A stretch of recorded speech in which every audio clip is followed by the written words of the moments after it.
Hi everyone, I'm actually gonna make a quick video before I turn in for the night. So I just want to actually talk a little bit more about the emotion that I think that we haven't really talked about so far, and how narcissistic abuse uh, creates that particular emotion, or actually draws upon that emotion you okay. And the emotion that I'm talking about is actually the emotion of shame. Okay.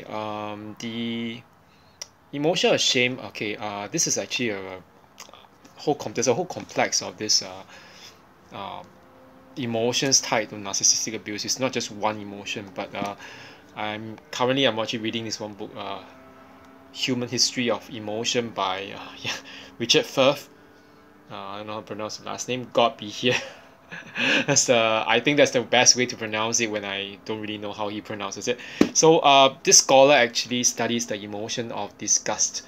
But in this book, he's actually giving a history of how the different emotions in humans, okay, love, hatred, anger, shame, disgust, all this has led to the different societies and how they have developed in throughout history.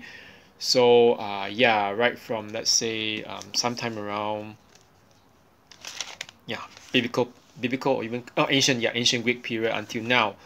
Okay, so there's one part on shame, and that kind of like triggered my memory about certain things concerning narcissistic abuse and shame. Because okay, how does the narcissist actually uh, work on you to abuse you? Okay, one of the few emotions that actually um, the narcissist actually appeals to is our sense of toxic shame.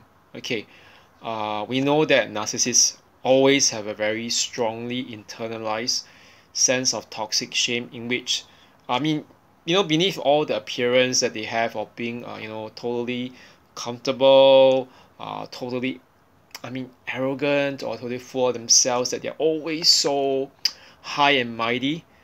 But beneath that surface, okay, deep down, the true self of a narcissist is actually one based on shame, because they do not feel good essentially about themselves, their true selves. Okay, and to make themselves feel good, they either abuse other people or use them. Okay, that actually accounts for why narcissists are so perpetually shifting the blame onto other people, because they do not want to feel the shame on themselves. Okay, they shift the blame onto other people, and on top of that, let's say when they I mean, in the case of the narcissist who always sleeps around and cheats on his or her partners, or romantic dates, or whatever, or even spouse, um, the reason why they are doing all this is also linked to that complex, or the complex emotion of shame. Okay, they feel that if they do not do this, they are not good enough. Therefore, they cannot stick to one partner. Yes, and they must run down the partner as well. The partners, not just one partner. Okay, and I know that y'all will be wondering, how does this tie to the victim or the empath? Okay, for the case of the victim and the empath, I think that most of us, when we encounter a narcissist, it doesn't matter whether it's in a romantic context or even like familial friendship, or I mean other contexts. But the thing is that all these narcissists, they recognize the toxic shame in us as empaths and codependents. They can actually recognize it from a mile away. Okay, why do I say that? This is because when they first knew us, when they first met us, you might have realized that the initial phase, they are actually not just love bombing us, they are asking us numerous questions to know what we are, to find our ticks.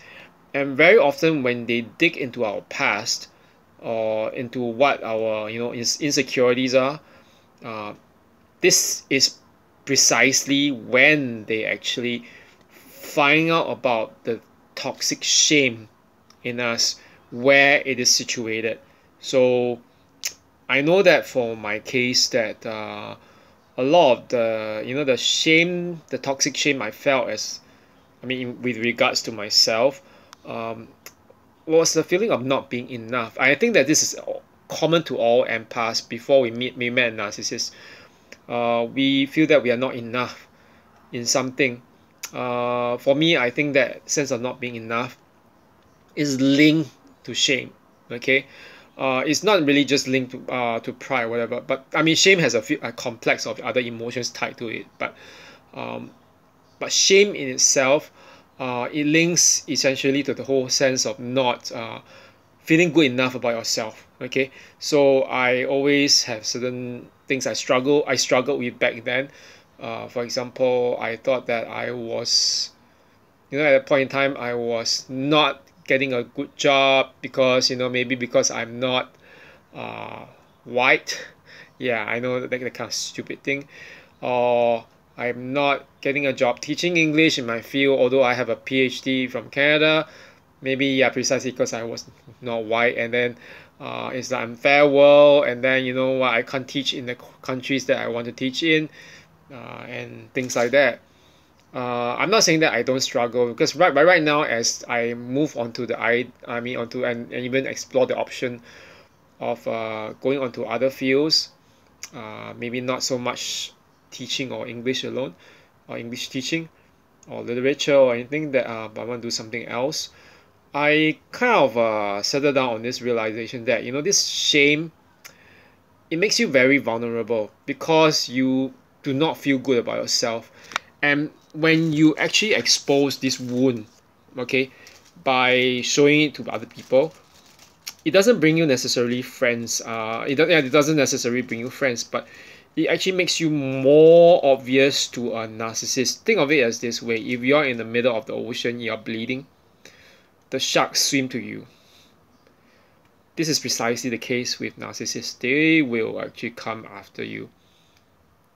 Okay, so I think that this is very important for us to know that this emotion of shame is also rooted in the sense of the feeling that there are different aspects. One is before we meet the narcissist, but even after we end the relationship with a narcissist, this feeling of toxic shame might actually persist.